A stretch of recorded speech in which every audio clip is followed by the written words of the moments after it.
তিন অবস্থায় মানুষ থাকে, খাড়া অবস্থায়, বসা অবস্থায়, শোয়া অবস্থায়।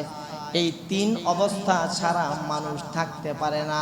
আল্লাহ বলে, গোলাম, এমন একটা ইবাদতের কথা আমি কোরআনে তোমাদেরকে বলে দিলাম, হাঁটা অবস্থায়, বসা অবস্থায়, শোয়া অবস্থায়, দাঁড়ানো অবস্থায়, পবিত্র অবস্থায়, অপবিত্র অবস্থায়, যেই হালাতে থাকো না কেন রে গোলাম, আমি আল্লাহর সর্ব অবস্থায় তোমরা জিকির করো। জোরে জোরে বলুন সুবহানাল্লাহ।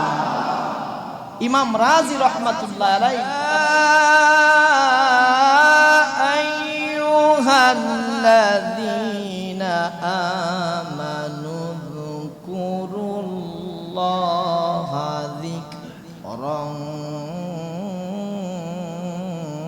কাসীরা